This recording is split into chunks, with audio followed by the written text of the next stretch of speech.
Ang ganda-ganda mo palagi, Aurora. Mas gumaganda ka pa ngayon. Please, tumigil ka muna sa pagiging maganda. Bulong sa kanya ni Wilson. Hindi napigilang tumawa ni Aurora. Tigilan mo rin maging gwapo kung ganon. Nakatayo si Aurora Velasquez malapit sa malaking hagdanan. Ang mga kamay niya magalang na magkapatong sa harap. Pinagmamasdan ang dahan-dahang pagdating ng mga panauhin para sa taunang charity gala na inihahanda ng kanyang mga magulang. Bahagya siyang ngumiti nang may kumuha ng larawan niya mula sa press. Mahinhin, maayos, ganoon din si Aurora. Laging kalmado kahit 18 pa lamang. Dumarami ng mga bisita, sabi ni Wilson sa kanya. Tumango naman si Aurora. Kaya nga, magiging mahabang gabi na naman to. Bumaba ang tingin ni Wilson sa kanyang mga paa. Mataas bang heels mo? Baka mangalay ka agad. Umiling naman siya. Hindi naman. Hindi ako mangangalay dito. Sanay na ako. Katabi niya si Wilson de la Vega. Matangkad, suot ang simpleng itim na suit. Ang itim na buhok nito ay maayos na nakasuklay. Sumulyap si Aurora sa binata habang niaabot nito ang isang baso ng juice. Matagal ka nang nakatayo. Mahinang sabi ni Wilson. Uminom ka man lang. Bahagyang nagdikit ang kanilang mga daliri nang tanggapin ni Aurora ang baso. Salamat, mahina niyang sagot. Lumili nga upang masigurong walang masyadong nakatingin. Palagi namang meron.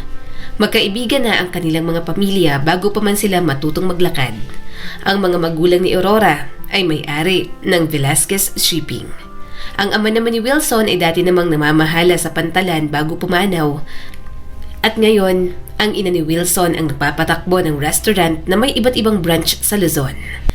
Halos magkapareho sila ng mundong ginagalawan. Mula pa elementarya, palagi silang sabay umuuwi. Kapag si Wilson ang kasama niya, palaging pumapayag ang kanyang mga magulang kung may pupuntahan man siya. Napansin ni Aurora ang pamilyar na kislap ng kamera sa gilid ng kanyang mata. May kumukuha na naman ng litrato, mahina niyang wika. Bahagyang yumuko si Wilson palapit sa kanya. Isinuksok nito sa bulsang mga kamay na tila walang pakialam sa mga matang nakatingin. Hayaan mo sila. Pabulong nitong sabi. Palagi naman silang ganyan. Bahagyang tumamis ang ngiti ni Aurora. Masyado rin silang madaldal minsan. Hindi naman tayo mga artista. Gaya ng chismis na engaged na raw tayo. Biro ni Wilson pero may halong lambing sa tinig nito. Uminit ang pisngi ni Aurora. Gustong-gusto ng kanyang mga magulang na pag-usapan iyon. Mula pagkabata pa, napapansin na ng mga ito ang pagiging malapit nilang dalawa. Hindi niya rin naman masisisi ang mga ito. First love niya naman talaga si Wilson. Ilang sandali pa, napabaling ang atensyon ni Aurora sa dulo ng bulwagan. Malapit sa mesa ng mga panghimagas, naroon si Alena Cruz. Ano na namang ginagawa niya rito? Hindi niya napigilang tanong. Palagi ko siya nakikita sa mga gathering. Nandoon din siya sa engagement party ng mga Alcazar, hindi ba? Marahang tumango si Wilson. Date yata siya ngayon ni Justin. Nakikita ko rin nga siya. Pero nung last, kay Andrew siya sumama. Baka bagong boyfriend niya ulit. Charity gala to. Sana hindi siya mag-cause ng away dito. Parang nung last event, may dalawang nag-away na lalaki dahil sa kanya, di ba? Sumagot naman si Wilson. Nabalitaan ko nga yan. Sinabihan ko nga si Justin kaso ayaw namang makinig. Ginawa pa ring date. Tumingin si Aurora kay Wilson. Siguro, convenient sa kanya si Alena since playgirl din si Alena. Hindi pwedeng hindi mapansin si Alena. Suot nito ang isang pulang velvet na bestida na parang sumusunod sa hugis ng kanyang katawan. Masyadong mapulang lipstick, masyadong maingay ang tawa. Tagaroon lang si Alena at anak ng isang mangingisda. Hindi niya ito gaanong kilala, pero sa ilang beses niyang nakikita sa mga ganoong event na paiba-ibang date at boyfriend, nagiging pamilyar na lang si Alena sa kanya. Wala naman siyang masamang tingin sa ginagawa nito. Kung marami itong nagiging nobyo kahit kasing edad niya pa lang, hindi niya ito huhusgahan. Hindi naman niyang katawan ang katawan ni Alena. Magkaiba rin sila ng values sa buhay. Kaya kung masaya ito sa pakikipagharutan sa mga lalaki, wala na siyang pakialam doon. Ang ayaw niya lang, may mag-away na namang mga lalaki dahil dito at magulo ang charity gala na inihanda ng kanyang mga magulang. Muli niyang kinuha ang atensyon ni Wilson. Babaero ang kaibigan mo, diba? Naririnig ko hindi raw nag-girlfriend si Justin. Nakikipaglandian lang. Ikaw din ba? Ganun ang ginagawa kaya hindi ka pa nagkakaroon ng girlfriend? Kumunot ang noo ni Wilson. Of course not. Hindi ako katulad ni Justin. Hindi ako mapusok katulad niya. Hindi ako mahina kapag usaping pagnanasa. Si Justin, hindi niya kaya. Kaya ang dami ring nilalanding babae. Hindi ako ganun. Aksaya sa oras at wala akong panahon. Wala rin akong interes, saka hindi ako nagmamadaling magkaroon ng girlfriend. Matamang tumingin ang binata sa kanya. Naghihintay lang ako ng perfect timing. Bahagya namang namula si Aurora. Iniwas niya ang tingin kay Wilson kaya muli siyang napatingin kay Alena. Mahigpit ang pagkakahawak ng dalaga sa braso ni Justin. At para bang nag-aanyaya na tingnan ito ng lahat. Tahimik na pinanood ni Aurora si Alena. May kung anong kuryosidad ang pumukaw sa kanya. At tila naramdaman niyo ng dalaga dahil biglang lumingon ito. Saglit, nagtagpo ang kanilang mga mata. Nagbago ang ekspresyon ni Alena. Bahagyang naglaho ang ngiti nito sabay tingin kay Wilson. Wilson, bulong ni Aurora. May interaction ba kayo ni Alena? Sinundan ni Wilson ang kanyang tingin at bahagyang kumunot ang noo. May mga pagkakataon lang dahil nga napapadpad siya sa social circle natin. Pero hindi naman nagtatagal. Uminom si Aurora mula sa kanyang baso at mas lalo pang hininaan ng tinig. Mukhang kanina pa siyang nakatingin sa'yo. Hinihintay yata na tumingin ka sa kanya. Hindi yata si Justin ang gusto niya. Ikaw yata, Wilson. Napakagatlabi si Aurora. Hindi niya napigilan ang kanyang bibig. May tumatakas talagang paninibugho. Siguro, ayaw niya lang na may ibang babaeng tumitingin ng ganoon kay Wilson. Medyo insecure din si Aurora kay Alena. Maaring mas mahal at elegante ang suot ko, pero hindi natin maikakaila na mas maganda si Alena. Mas sexy ang hubog ng katawan at binabagayan ng lahat ng damit. No wonder kung bakit ang dami nagkakagusto sa kanya. Nanliligaw at maraming naging boyfriend. Ako kasi, wala namang nagkakagusto. Walang umaamin, wala rin nanliligaw. Well, bawal pa naman ako magkaroon ng boyfriend. Pero nakakaingit lang yung iba na parang pilang nagkakagusto sa kanila. Patuloy pa ni Aurora. Maganda ka, malambing na sabi ni Wilson. Mukha kang sexy sa sarili mong paraan. Hindi mo kailangang ikumpara ang sarili mo. At huwag kang mainggit dahil lang walang maraming nagkakagusto sa'yo. Hindi mo naman kailangan lahat ng lalaking nagkakagusto sa'yo. Imposibleng walang may gusto sa'yo. Alam kong meron pero duwag lang nalapitan ka dahil masyado kang maganda at sobra para sa kanila. Hindi mo kailangan mag-alala. Darating ang tamang lalaki para sa'yo. Sa tamang panahon, sa tamang pagkakataon, kaya wag ka nang humiling ng maraming manliligaw. Okay, kaya siguro wala akong manliligaw kasi may bumabakod. Panunokso niya pa kay Wilson. May multo naman ang ngiti sa mga labi nito. Sino ba yon? Masyado yatang mataas. Hindi na maabot ng iba. Bahagya siyang napangiti. Hindi nila inaamin sa isa't isa ang nararamdaman, pero alam ni Aurora na may pagkakaunawaan sa kanilang dalawa. Na hindi lang ang mga tao sa paligid nila ang umaasang magkatuluyan sila, kundi maging silang dalawa ni Wilson. Yun din ang lubos na inaasahan. Muli siyang napatingin kay Alena. Hindi naman talaga kabilang si Alena sa ganoong mga pagtitipon. Pero palagi itong sumisingit sa mga charity events, school programs, debut na hindi naman ito iniimbitahan.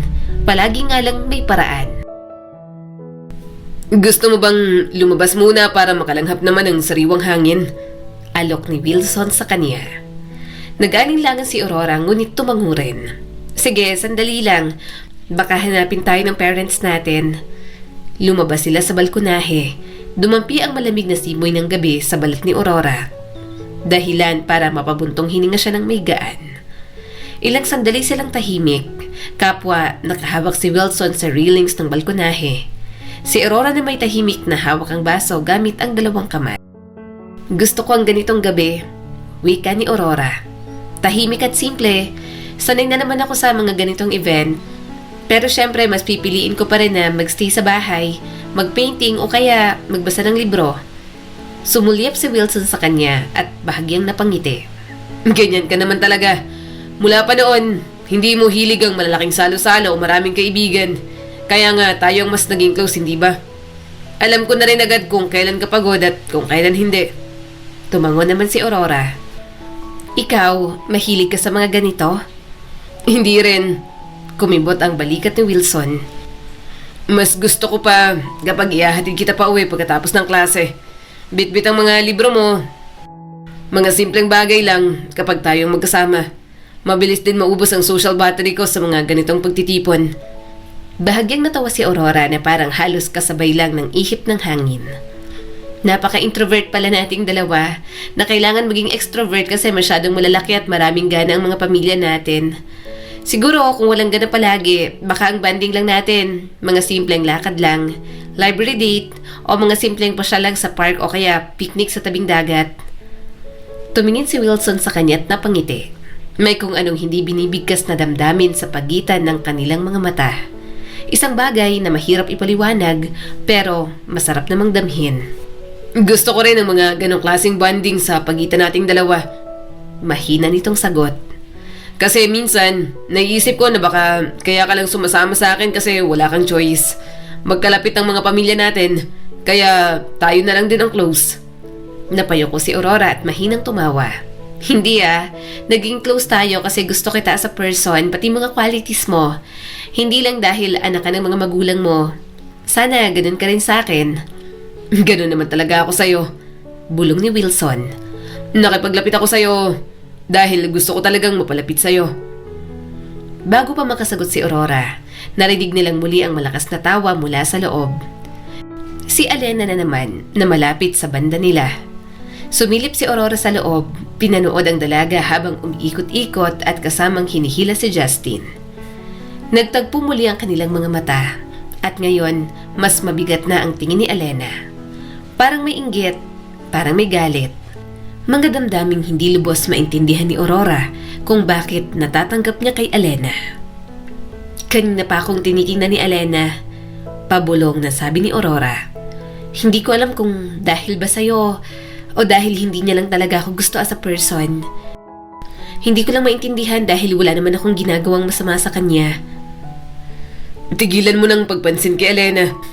Wala naman kaming ugnayan. Kaya hindi ako magiging dahilan kung bakit masama ang timpla niya sa'yo. Aurora, tama na. Hindi na nagiging komportable. Huwag mo na siyang masyadong pagtuunan pa ng pansin. Sagot ni Wilson. Minsan, may mga taong ayaw lang talaga sa'yo. Gusto mo bang sabihan ko ang mga kakilala natin na next time na may event, ipaba na natin siya? Kumunot ang noo ni Aurora. Parang ang daya naman nun. Huwag na lang, wala naman siyang ginagawang masama. Pero hindi ko komportable, sabi pa ni Wilson. Pinilit niyong umiti. Okay lang, hindi na kailangan. Hindi ko na lang siya papansinin. Nag-focus na lang siya sa event at kay Wilson. Pinanood niya ang binata. Hindi ito tulad ng ibang lalaki. Palaging nakadikit sa kanya kapag may pagkakataon. Parang palagi na lang siya ang nakikita. Hindi dahil Velasquez siya kundi siya mismo si Aurora na gusto nitong palaging kasama. Salamat sa palaging pagtabi sa akin sa buong gabi. Nakangiting usal ni Aurora. Tumawa naman ito. Saan ba dapat ako? Sa'yo lang naman ako tatabi. Maya-maya naghiwalay na silang dalawa. Kailangan din kasi nilang pumunta sa tabi ng kanilang mga magulang. Medyo nakakaramdam na ng pagod si Aurora, kaya hinayaan na muna siya ng mga magulang niya na lumabas at magpahangin. Wala na rin naman masyadong naghahanap sa kanya sa loob. Palapit si Aurora sa isang puno nang may narinig na iilang ungol. Nanlaki ang mga mata niya at napalingon. Natanaw niya ang dalawang tao, isang babae at isang lalaki. Sina Justin at Alena sa ilalim ng puno, naghahalikan o baka higit pa. Nasa ilalim ng gown ni Alena ang kamay ni Justin at ang kamay naman ng dalaga ay nasa loob ng itim na slacks ni Justin. Ang kaunting lamppost, hindi kalayuan ang tanglaw ni Aurora ng sandaling iyon. Kitang-kita niya lahat. 18 years old pa lang siya maging si Alena ng panahong yon. Maaring walang karanasan si Aurora pero hindi siya inosente sa mga ganoon. At si Alena, Halatang maraming nalalaman sa gawaing makamundo at puno ng pagnanasa kahit noong teenager pa lamang. Hindi sigurado si Aurora kung anong kanyang gagawin. Nakita niya kung paano hinalikan si Elena sa leeg hanggang sa ilapat ng dalaga ang bibig nito sa matigas na bahagi ni Justin. Nakita niya kung paano hinalikan si Elena sa leeg hanggang sa ilapat ng dalaga ang bibig nito sa matigas na bahagi ni Justin. Nakita niya kung paano itinulak ni Justin ang ulo ni Aurora rito habang ginagawa iyon. At kung paano napaungol si Justin sa sobrang sarap. Aurora, Tinakpan ni Wilson ang kanyang mga mata na nasa likod niya na pala. patay sa akin yung Justin na yan. Tahimik siyang hinila ni Wilson palayo roon. Namula naman siya habang hinihila ng binata. Sobrang nagulat siya sa mga nasaksihan. I'm sorry. Mariing pumikit si Wilson. Pagsasabihan ko si Justin. Nakita mo pa yon. Napalunok naman si Aurora. Nagulat nga ako. Ano ba yon? Seryoso ba si Justin kay Elena? May nangyayari na pala sa kanila. Akala ko landi-landi lang. Dapat panagutan niya. Bahagyang napailing si Wilson. I don't think magtatagal ang mga yan. Mapaglaro sila pareho. Hayaan na natin sila. Alam kong conservative ka kahit na maraming liberated sa paligid natin. Alam kong nagulat ka sa nakita mo. Tumangon na lang si Aurora. Nagulat nga naman talaga siya. Hindi niya inaasahan yon. Siguro nga magkaiba lang talaga sila ng values ni Elena. Kaya siguro nawindang siya sa mga nakita kanina. Kaya lang nag-aalala siya kay Elena. Dahil kahit saan niya tingnan, parang hindi sumang-ayon ang kanyang isipan sa mga nakita. Hindi niya lubos maunawaan kung paanong madaling nitong naibibigay sa mga lalaki ang sarili. Samantalang siya, hawakan lang ni Wilson, labis na ang kanyang pamumula. Iritang-irita si Wilson. Aurora, wag mo nang masyadong isipin yun. Natulala siya saglit. Hindi lang kasi ako makapaniwala. Alam ko na may mga hook-up set-up. Hindi lang naman sila Justin at Elena ang ganon. Marami rin, especially sa syudad. Hindi na dapat ako nagugulat. Masyado kang inosente at mabait para sa lahat ng yun. Mahinang sabi ni Wilson. Umiling si Aurora. Ibig kong sabihin, may naririnig na ako dati at may mga nababasa na. Pero iba pala pag nakita mo na. Ganon na ba talaga ang mga tao ngayon, Wilson? Gumagawa ng ganon na parang wala lang? Humaplo si Wilson sa sariling buhok. Ganon na nga. May mga taong hindi na nila iniisip na malaking bagay yun. Katulad ng kung paano mo siya isipin. Pinaglaruan ni Aurora ang mga daliri sa kanyang kandungan. Pero bakit? Wala na ba silang pakialam? Tungkol sa pagrespeto sa sarili, na masaktan, na magkasakit kapag iba-iba sila ng pinapatulan. Tahimik na napabuntong hininga si Wilson at umupo sa tabi niya. May iba, naniniwala silang expression lang yun ng sarili nila. Parang ginagawa nila yon pero hindi naman ibig sabihin mas mababa na silang bilang tao. Kumunot lalo ang noo ni Aurora. Kahit pa iba-ibang tao bawat pagkakataon? Tumango si Wilson. Oo, para sa kanila physical lang yun. Damdamin lang na kailangang ilabas at hindi dapat maging big deal. Kaya casual relationship lang o hook up. Minsan paraan din para makaramdam ng kung ano. Para maramdaman na gusto sila, na makaangat sa ego nila kahit ibig sabihin maraming nagkakagusto, maraming nagagalingan. Sinasabi nila natural ang pagnanasa, kaya wala nang saysay itago. Nanahimik si Aurora sandali. Halos pabulong ang sumunod niyang salita. Hindi ko naman sila hinuhusgahan. Hindi talaga, pero... Humarap siya kay Wilson. Malinaw at seryoso ang mga mata ngayon. Iniisip ko lang kung hindi ba sila natatakot sa mga sakit, sa masyadong maraming karanasan. Paano nila na ibibigay ang kanilang sarili sa isa pagkatapos ay sa isa na naman? Bahagyang tumingin si Wilson sa gilid at para bang pinag-aaralan ang isasagot sa kanya. Hindi ko rin alam. Hindi ko naman gawain yun, Aurora. Hindi ako magiging pisikal sa taong hindi ko mahal. Pero ang ibang tao, ibang paniniwala. Sa sakit, siguro yung iba, sigurista na lang sa mga taong kinakasama nila. At ang ibang hindi maingat, umaasa na lang silang hindi mangyari sa kanila na hindi sila mahawa ng sakit. Dahan-dahang huminga si Aurora at pinipigilan pa rin ang paglikot ng mga daliri. Noon, hindi naman ganito dati. Parang ang bilis ngayon, lahat ipinapakita imbes na itago. Bahagyang natawa si Wilson sa kainosentihan niya. Ganyan ang mundo ngayon. Mas liberated ang mga tao. Iniisip nila ngayon, mas malaya na silang pumili na mawawala ng sense ng pagpipigil kasi parang open-minded naman lahat. Lumambot ang tingin ni Aurora. Pero may mga tao pa rin katulad natin, di ba? Na mahalaga pa rin ang deep connection bago maging physical sa ibang tao. Tumango si Wilson ng dahan-dahan. Meron pa rin naman, depende kung saan ka lumaki, sa mga kaibigan na sinasamahan mo. Depende sa values na meron ng tao. Hindi ko may tatanggi na sa social circle natin, marami rin ganyan. Pero may mga tao pa rin namang hindi. Huminga ng malalim si Aurora. Kahit anong sitwasyon, hindi ko pa rin kaya yung ginagawa ni Elena. Hindi ako wild, mapusok sa mga bagay-bagay. Sana lang huwag mawala yon. Itong paniniwala ko sa paghihintay sa tamang tao. Itong seryoso at totoo na palaging hanap ko. Sandaling tumitig si Wilson sa kanya. Tila pinag-aaralan ng mukha niya. Kaya sa'yo talaga ako sumasama palagi. Hindi ka nadadala sa agos ng mundo kahit na hindi mapigilan ang pagbabago. Napatingin si Aurora sa binata habang namumula na naman ang pisngi.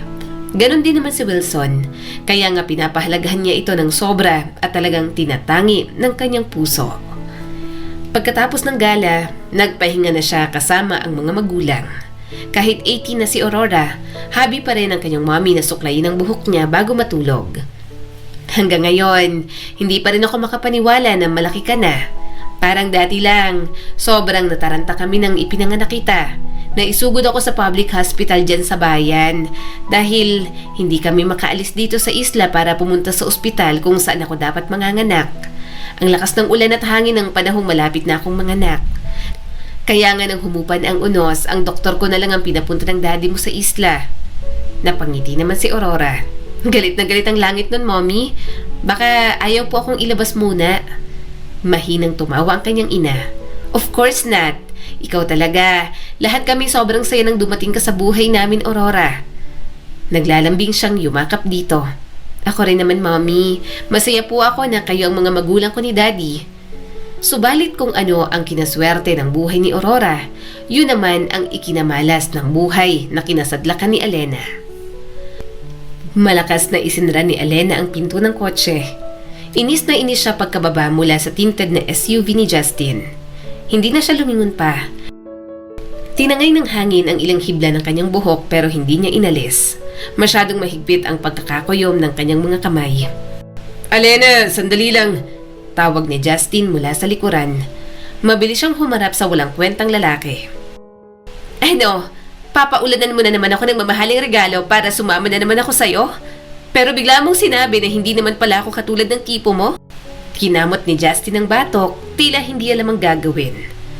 Alam mo naman kung anong klase akong tao. Hindi ako naghahanap ng seryosong relasyon. Klinaro ko na sa'yo to, hindi ba? Isa pa, ikaw naman ang nauna.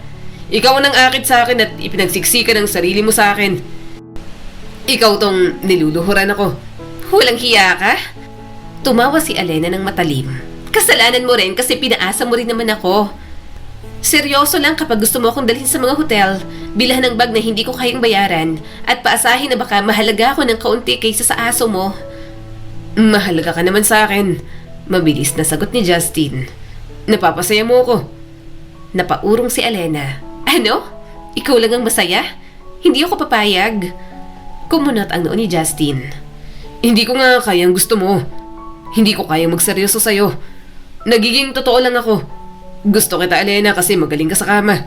Masaya kang kasama pero hindi ikaw ang klase ng babaeng magugustuhan ng pamilya ko. Kaya hanggang casual na relationship lang ang may bibigay ko sa'yo. Ang gusto ng mga magulang ko, yung mahinhin, matalino, maganda at galing sa mayamang pamilya. Kumunot ang noo ni Elena. Ano?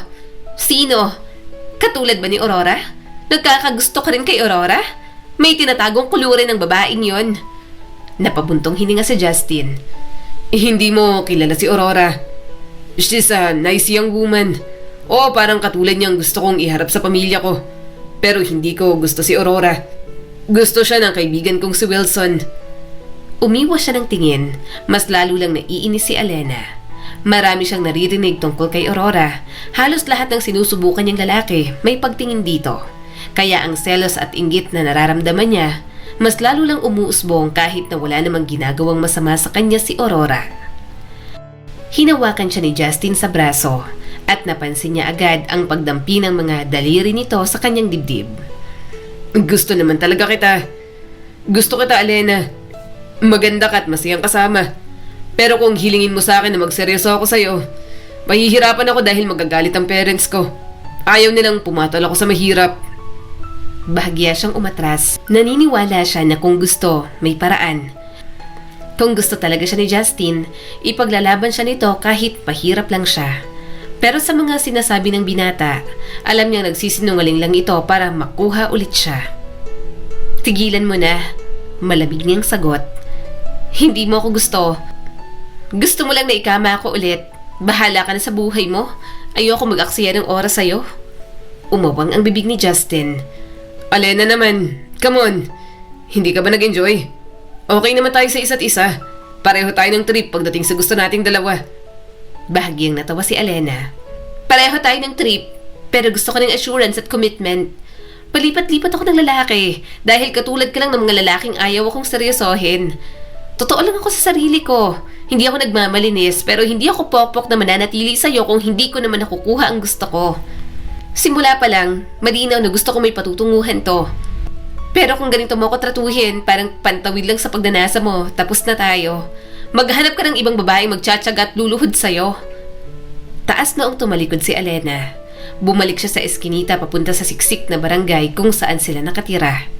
Ang sementong tinatapakan ay naging magaspang at ang amoy ng tuyong isda, basang lupa at usok ng tricycle ay pumalit sa mamahaling pabango ni Justin. Binuksan niya ang kalawangin nilang gate at sinalubong siya agad ng kaguluhan. Dalawa sa mga kapatid niyang nag-aaway dahil sa sirang laruan at isa pa na umiiyak dahil may natapong juice sa nag-iisang blouse pang eskwela. Raymond! Sigaw ni Alena habang tinatanggal ang takong sa may pinto. Nasaan si tatay? Wala pa. Sagot ng half-brother niya at hindi man lang lumingon mula sa ginagawa nito. Pumasok si Alena sa bahay kung matatawag pa nga yung bahay. Lumalangit-ngit ang mga sahig, puno ng hugasan ng lababo, kumulo ang kanyang tiyan. Wala pa siyang hapunan dahil nag-away nga sila ni Justin. At batay sa amoy mula sa kusina, mukhang wala ring kinain ng iba. Tinago niya ang natanggap na gamit at alahas mula kay Justin. Iniipon niya yon para maibenta. Para kapag naglaya siya, marami siyang pera. First option niyang makapangasawa ng mayaman. Kapag wala talaga nagseryoso sa kanya, lalayasan niya na lang ang pamilyang yon. Ilang sandali pa, dumating ang ama niya. May dalang plastic bag na may lamang instant noodles at 2 sardinas. Yan lang ang ulam natin, Tay? Tanong ni Alena. Hindi man lang isda? Hindi ka nakapanghuli? Napabuntong hininga ang kanyang ama. Anak, wala pang huli ngayon. Saka wala pa akong pera pang arkila ng bangka. Mahal din ang kurudo kaya hindi na muna ako ng isda. Hindi sapat ang kita at malulugi lang. Baka naman mamaya, may sakit na tayo sa bato kaka-noodles natin. Marami na namang sabaw yan. Sarkastikong sabi ni Alena. Ganito na naman, ni maayos na pagkain. Wala. Matalim na tinig ng kanyang madrasta ang pumutol sa kanyang mga sinasabi. Ayusin mo ang pananalita mo, Alena. Ang bastos talaga ng bunganga mo. Wala ka namang ambag dito. Layas ka lang naman ng layas at sumasama sa mga mayayaman. Hindi ka naman bagay doon at wala ka namang mauuto. Kung nagtatrabaho ka at tumutulong sa tatay mo, baka nakatulong ka pa. Tapos ka na sa high school. Sana, nagpabrika ka na lang. Kung makapagsalita ka, parang ikaw ang bumubuhay sa pamilya. Ang alam mo lang ay makipaglandian sa mayayaman at magkunwaring sosyal. Napairap naman si Alena. Ano naman, bitter ka lang kasi wala namang pumapatol sa iyong mayaman. Hindi kaya ng ganda mo. At ano, makikipaglandian ako sa mayaman kasi gusto ko. Ano, mag-aasawa na lang ako ng kung sino-sino dyan? Hindi nyo na nga ako pinag-aral sa college. Mag-aasawa pa ako ng tambay lang? Susan, tama na. Sabi ng kanyang ama. Hayaan mo na lang ang anak ko sa gusto niyang gawin. May pagkukulang ako. Kaya kung anong desisyon niya sa buhay na alam niyang makakabuti sa kanya, huwag na lang nating pakialaman. Ganoon palagi, sumasagot-sagot si Alena kasi alam niyang kumpara sa madrasta at mga kapatid, mas mahal siya ng kanyang ama. Anak kasi si Elena sa unang asawa ng ama niyang si Chito. Bukod doon, aminado ang kanyang ama na marami itong pagkukulang sa kanya. Kaya naman, kung anong gawin niyang desisyon, hindi na ito masyadong nangingialam pa. Humarap si Elena sa kanyang madrasta. "Huwag mo akong pakialaman dahil ang tawag dito, pagsisikap na umayos ang buhay ko. Sa palagay mo ba, may gusto sa ganitong buhay?" Nang iinsulto naman ang tono ni Susan. "Sa tingin mo ba, gugustuhin ka ng mga mayayamang lalaki? Laruan ka lang nila. Hindi pang asawa ang tingin nila sa'yo. Lalo na't kung kani-kanino ka lang naman pumapatol. Mayaman nga, iba-iba naman ang naging boyfriend mo. Alam mo kung bakit? Dahil anak ka lang ng mangingisda na nag-aastang alta." At doon tuluyang pumutok si Elena. Kung hindi ka lang sana nakilala ni tatay, hindi sana ganitong buhay ko. Sana may chance pa akong makatungtong sa kolehiyo. Sana may chance na gumandang buhay ko at hindi umasang makakapangasawa ng mayaman. Pabuntis ka ng pabuntis sa tatay ko. Padami ng padami ang anak niyo ni tatay na hindi niyo naman kayang pakainin. Nawala ang ingay sa bahay nila. Tahimik din ang mga kapatid niya na ayaw ni Elena. Matalas ang titig ng madrasta niyang si Susan. "Naglalakas loob kang ganyan ang sabihin tungkol sa pamilya mo? Alam mo kung bakit kahit anong gawin mong pag-ahon sa sarili mo ay hindi ka pagpalain? Hindi ibigay ang mga bagay o taong matindi mong ginugusto? Dahil alam ng Diyos na makasarili ka. Alam ng Diyos na ganyan ang ugali mo. Kahit tatay mo sukong-suko na sa ugali mo. Bakit hindi mo baguhin yung pananaw mo at ugali mo para naman kaawaan ka ng Diyos? Kayang gumawa ng paraan ni Chito kung talagang gusto kanyang pag-aralin. Pero alam namin pareho ang ugali mo, kaya hindi na namin pinilit. Saka matanda ka na, kaya mo nang gumawa ng paraan para sa sarili mo, kaso tamad ka. At tama ka, dahil ang alam mong pagsisikap, maghanap ng lalaking pagagandahin ng buhay mo at sasalo sa mga problema mo." Mabigat ang paghinga ni Elena. "Ginamit mo pa talaga ang Diyos? Bakit? Anong masama ron? Hindi nagampanan ng tatay kong responsibilidad niya sa akin. Bakit? Anong gusto nyo? Mag-aaral ako? Magtapos? Magtrabaho para sa inyo? Ano kayo? Sinuswerte? Baka magbigay pa ako kay tatay, pero sa'yo at sa mga anak mo, hindi ko gagawin. Anak nyo sila. Responsibilidad nyo at hindi sa akin." Dumiretso siya sa kwarto, binagsak ang pinto at sumandal doon habang hinihingal. Nanginginig ang mga kamay niya sa pagsagot kay Susan. Pero hindi siya umiyak. Hindi para sa mahihina ang pag-iyak. Matagal na niyang ipinangako sa sarili na hindi siya magiging mahina. Hindi sa bahay na yon, hindi sa buhay na ibinigay sa kanya ng kapalaran. Kinabukasan, nagsuot siya ng pinakamasikip niyang top, paldang nagpapahaba ng binti at nag-apply ng makeup na magpapalutang ng ganda niya. Hindi niya alam kung saan tutungo, basta makalayo lang sa amoy ng mahirap nilang tirahan at panghuhusga. Nadaanan niya ang barangay gym at doon niya nakita si Wilson bitbit ang kahon ng mga bola habang kausap ang coach.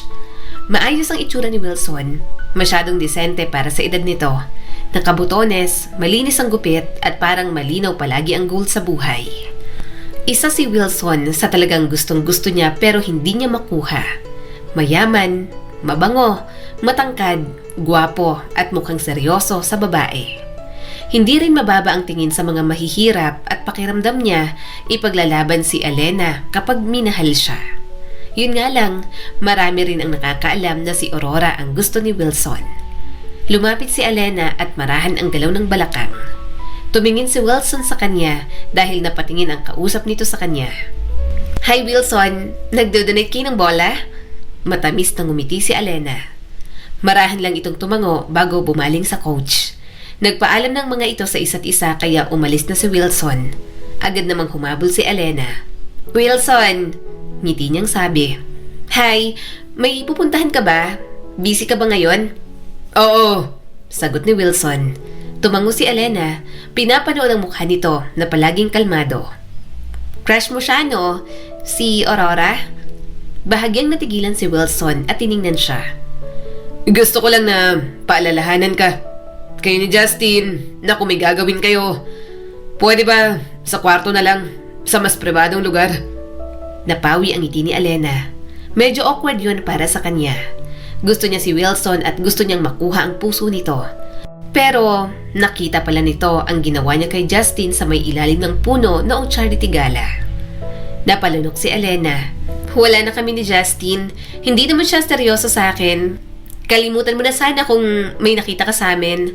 Ang totoo, ikaw talaga ang gusto ko. Kumunot ang noo nito. Sorry, may iba akong gusto. Sino? Si Aurora? Tanong niya sa paakit na boses. Boring naman siya. Bakit hindi mo ko subukan? Saglit na natahimik si Wilson. Hindi ito tumingin sa dibdib ni Elena gaya ng karamihan. Hindi ito natinag at mukhang nainis pa nga sa sinabi niya tungkol kay Aurora. Huwag mong tawagin ng ganyan si Aurora. Hindi mo siya kilala. Seryosong sabi ni Wilson. Lumapit pa si Elena at mas pinaramdam sa pisngi nito ang kanyang mainit na hininga. Bakit hindi mo ko tingnan gaya ng pagtitig mo sa kanya? Ayaw mo ba sa akin? Hindi hamak na mas may thrill ako kaysa sa kanya. Hindi agad sumagot si Wilson. Marahan itong hinawakan ng braso niya at marahas siyang inilayo. Napailing ang binata at para lang siyang basahan na iniwan doon. Mapaklan na lang na tumawa si Elena. Mukhang mahirap talagang makuha si Wilson mula kay Aurora. Mas lalo tuloy siyang nagpupursige na makuha si Wilson at mapunta sa kanya. Kahit anong paraan, gagawin niya. Makuha lang ang binatang gustong-gusto niya. At mukhang aayon na kay Elena ang mga tala na makamit ang lahat ng kanyang ninanais noon pa man. Walang babala ang ulan. Unti-unti sa simula tapos biglang bumuhos hanggang sa hindi na makita ang mga ilaw sa kalsada. Idinantay ni Aurora ang kanyang noo sa malamig na bintana ng sasakyan. Pinapanood ang mga patak ng ulan na bumubuo ng mga linya sa salamin. Si Mang Lito na driver niya ay inayos ang windshield wiper. Dapat naghintay pa tayo ng pagtila, Ma'am Aurora. Bulong nito. Ngumiti si Aurora ng marahan. Ayos lang po, Mang Lito. Kailangan ko pong makauwi bago tumawag si Mama. May kailangan pa po kasi kaming puntahan mamaya. Tumango ito kasabay ng pagliko sa isang kurbadang hindi kita ang kasalubong. Kumalabog ang mga gulong kaya napasigaw si Aurora. Manong, ano po yon? Isang nakakasilaw na ilaw mula sa kasalubong ang tumapat sa mukha ni Aurora. May busina na malakas at palapit sa kanila. Hanggang nagkaroon ng malakas na banggaan. Sigaw ni Aurora ang huling narinig bago siya nawalan ng malay. Nagmulat na lang siya sa liwanag na puti kasabay ang beep ng mga makina. Mabagal ang pagbukas ng mga mata ni Aurora. Gising na siya. Boses yon ng kanyang inang si Donna. Aurora! Hinaplos ng kanyang ama ang kanyang noo. Mama? Garal-galang boses niya. Papa? Nasa magkabilang gilid ng kama ang kanyang mga magulang, maputlang mga mukha at puno ng pag-aalalang mga mata. Ayos ka na ngayon, bulong ng kanyang ina at hinawi ang buhok niya. Nagkaroon ng aksidente. Si Mang Lito, hindi na siya nakaabot. Nanginig ang labi ni Aurora. Ano pong ibig mong sabihin, Ma?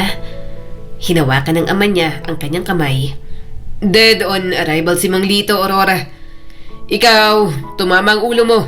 Maraming nawalang dugo sa'yo. Mabuti na lang at may donor agad. Tumulo ang mga luha ni Aurora. Parang ang bilis lahat ng pangyayari. Akala niya, hindi niya na makikita ang kanyang mga magulang. Nalulungkot din siya sa sinapit ni Mang Lito. Lumapit ang isang nurse sa pintuan. Pasensya na po, ma'am, sir. Pwede ko po ba kayong makausap saglit? Tumango naman ang mga magulang ni Aurora. Gising na po siya dahil sa dugong isinalin sa kanya mula sa blood bank.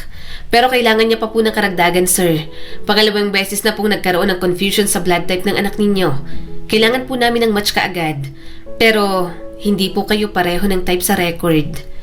Kumunot ang noo ng kanyang ama. Pangalawang beses? Anong hindi match? Hindi na rin napigilang magtaka ni Aurora kahit manghihina pa. Hindi na rin napigilang magtaka ni Aurora kahit naghihina pa siya. Hindi niya maintindihan kung bakit sinasabi ng nurse na hindi sila match ng kanyang mga magulang. Hindi niya alam kung saan galing ang pagkakamaling iyon. Napapansin ng kanyang parents ang pagkataranta niya, kaya naman lumabas na muna ang mga ito para kausapin ang mga doktor at nurse na nagmumonitor sa kanyang kalagayan.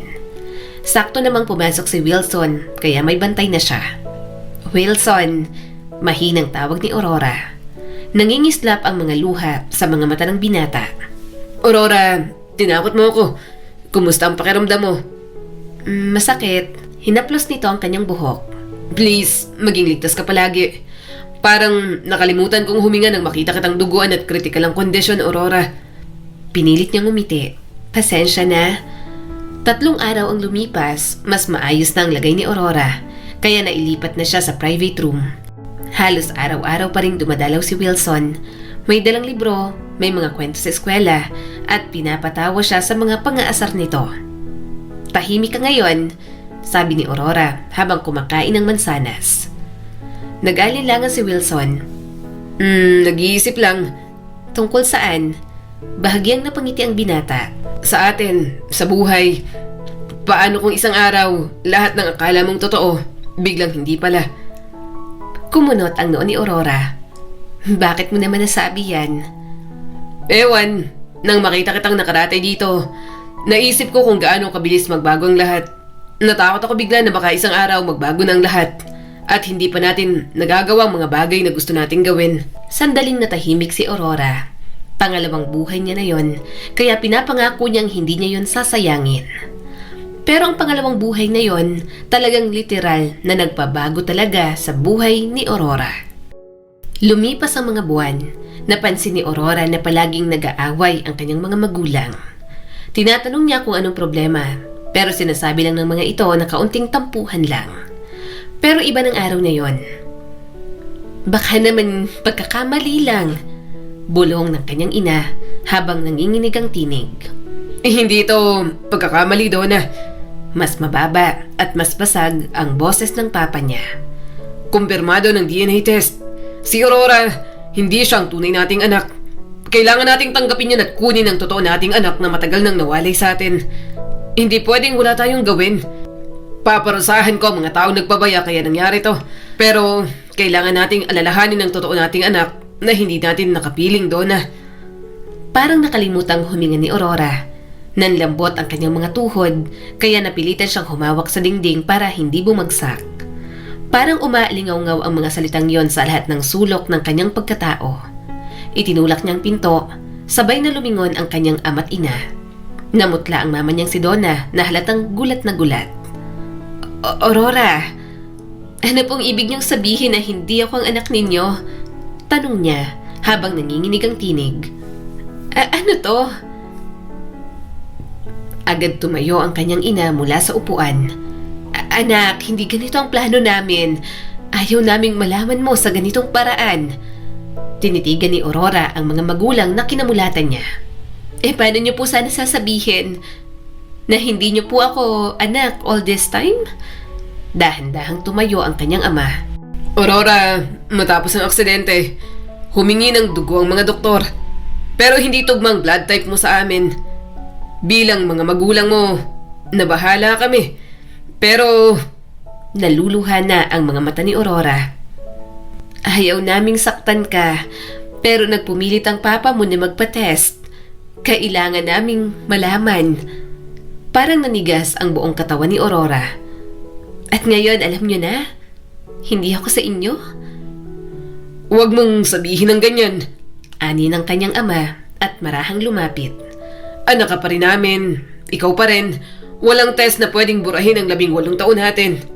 Nagkaroon ng baby switching noong mga bata pa kayo. Anak ka pa rin namin. Babawiin lang namin ang isa pa naming anak. Bawi? Bawi, Papa? Kung babawiin niyo ang tunay niyong anak, sa tingin niyo po ba hindi rin ako babawiin ang totoo kong mga magulang? Tumahimik ang mga ito at naluha pagkatapos niyang sabihin yon. Sino ako kung ganon? Nasaan po ang tunay niyong anak? Nagkatitigan ang mga magulang niya. Maingat na naupo sa tabi niya ang kanyang ama. Alena ang pangalan niya. Si Alena Di Maano. Napakurap si Aurora. Si Alena? Si Alena na kung tingnan siya, punong-puno ng inggit at selos ang mga mata. Yun naman pala, siya dapat ang makaramdam ng ganon. Ito pala ang tunay na anak ng kanyang mga magulang.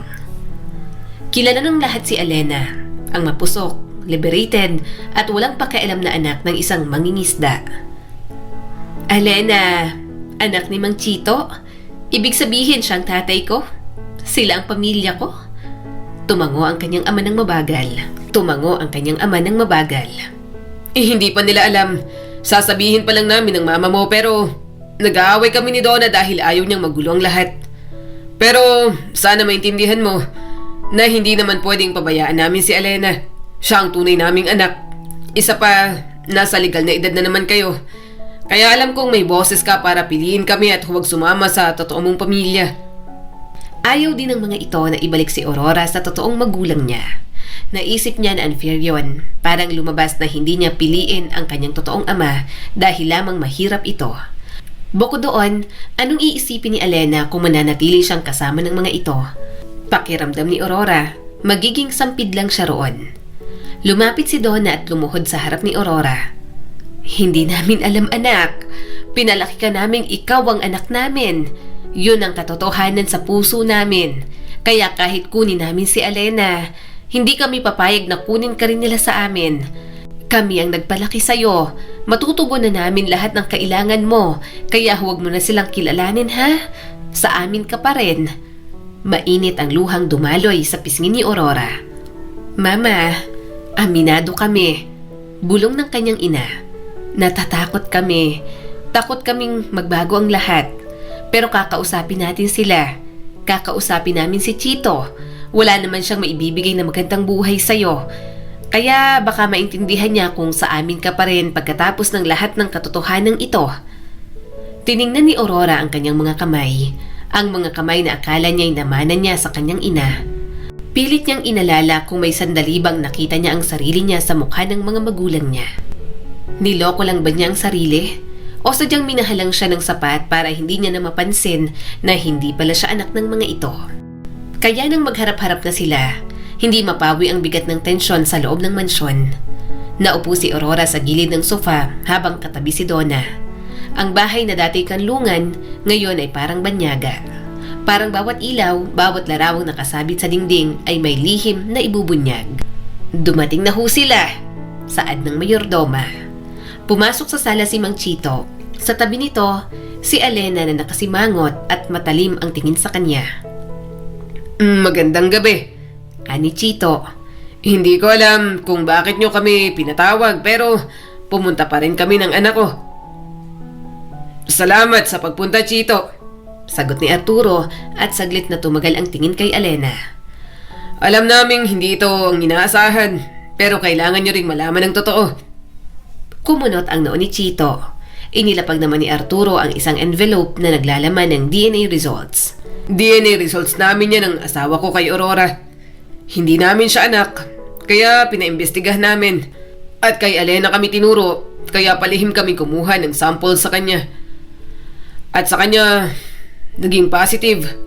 Nagkapalit tayo ng mga anak. Gulat na gulat sina Chito at Elena sa narinig. Naluluha si Elena at inagaw ang DNA results mula kay Chito.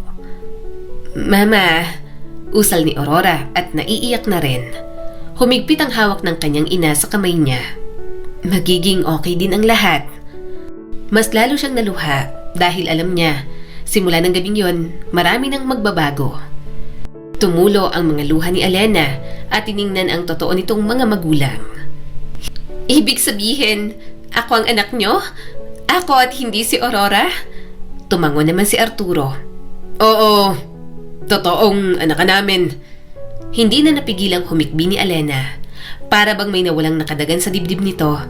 Mabilis itong tumayo at niyakap sina Arturo at Donna. Ni hindi man lang pinansin si Chito na naluluha rin at hindi makapaniwala sa mga nangyari. Nakaramdam tuloy ng awa si Aurora para sa tunay na ama na mukhang mabilis na agad nakalimutan ni Elena. Garalgal ang boses ni Chito nang magsalita. Isa akong mangingisda. Ipinanganak ng unang asawa ko ang aming anak. 18 taon na ang nakakaraan. Sabi niya nun, malaming daw ang iyak ng sanggol. Pero nang ibalik sa kanya pagkatapos ng ilang oras ay nagduda siya. Pero hindi na namin pinansin. Napailing si Elena at mapait na napangiti. Hindi pala ikaw ang tunay na tatay ko? Hindi na napigilang magsalita ni Aurora. Ako po ang tunay niyong anak. Hinawakan agad siya ni Donna na para bang maaagaw siya. Naiintindihan niyang nararamdaman nito.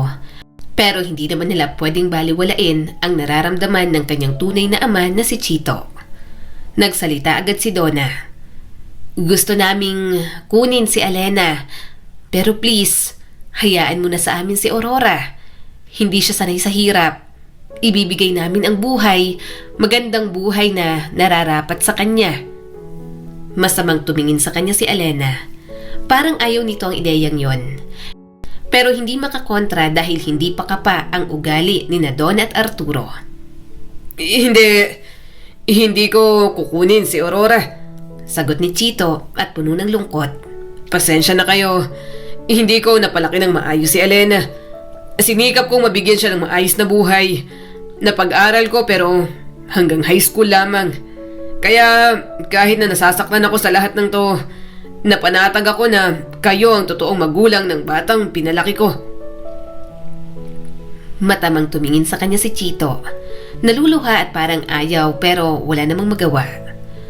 Napagmasdan ko si Aurora sa malayo. Marespeto, maayos at tahimik. Hindi madali para sa akin pero pumapayag ako na maiwan siya rito. Nalaki ang mga mata ni Alena. Kunin mo ang anak mo. Alena, hindi nakapagbigil si Donna. Anak din namin si Aurora. Mapaklang tumawa si Alena. Wow, makikiagaw siya sa buhay ko ngayon.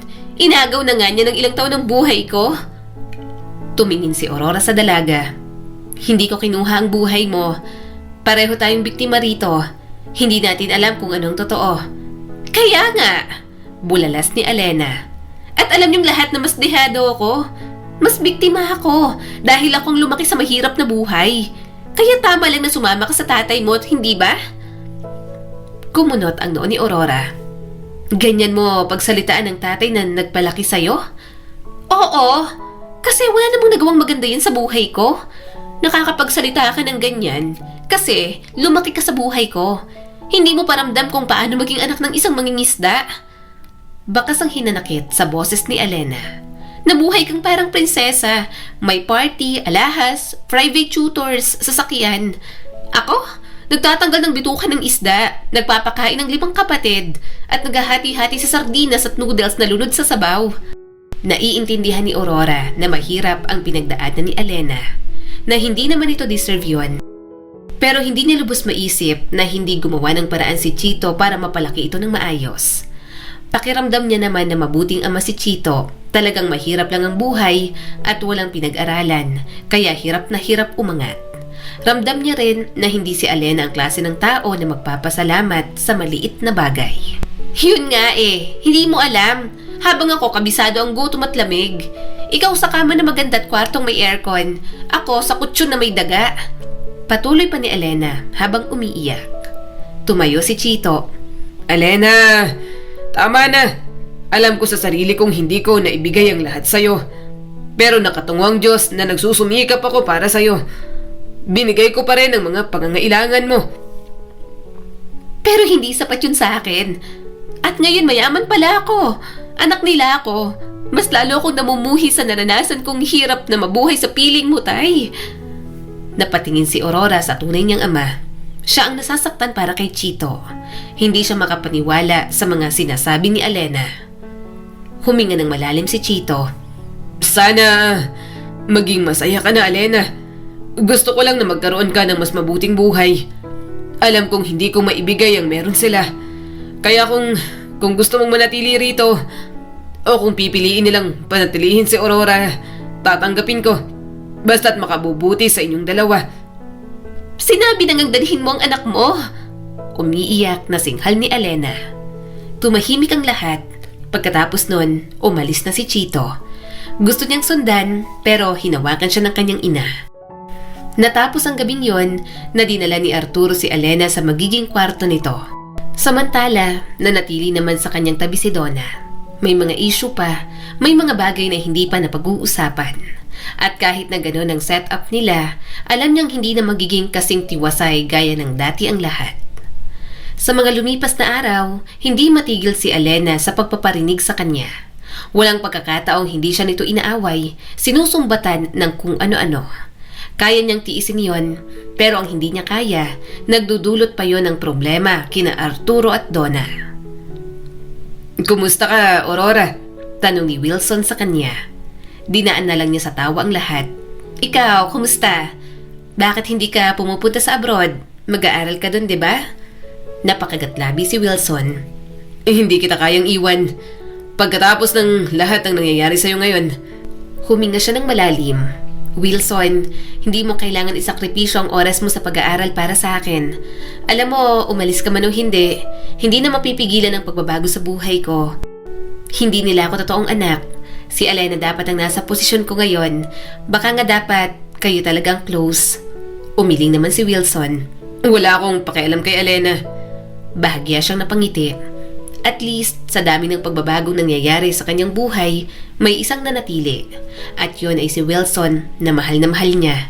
Pero hanggang kailan, pumunta ka na sa abroad, asikasuhin mong pag-aaral mo. Pagbalik mo dito pa rin naman ako, hindi ako mawawala. Sabi niya rito, kahit si Aurora, hindi na rin talaga sigurado. Dahil ang totoo, nagbago na talaga ang lahat. Kinausap siya ng mga magulang ni Wilson. Pinipilit ng mga ito na paalisan ng binata at siya lang ang makakapagtulak dito. Ayaw niya naman na itigil nito ang buhay dahil lang miserable siya. Sa mga lumipas na buwan, naging usap-usapan sila sa kanila. Maraming nakakaalam na nagpalit sila ni Elena. Kaya naman, nag-decide ang kanyang mga magulang na mag-migrate sila sa US. Maganda dahil nga sa US din naman si Wilson. Yun nga lang, may pag-aalinlangan si Aurora na hindi niya masabi sa ibang tao. Nakakainis yung babae na yon. Bakit niya pa ba pinagsisiksikan ng sarili niya rito? Naiinis na bulalas ni Elena at binato ang kanyang mga unan. Hindi siya mapakali. Gusto niyang matanggal sa landas niya si Aurora. Pupunta na sila sa ibang bansa. Hindi ito pwedeng sumama dahil hindi naman na ito parte ng pamilya.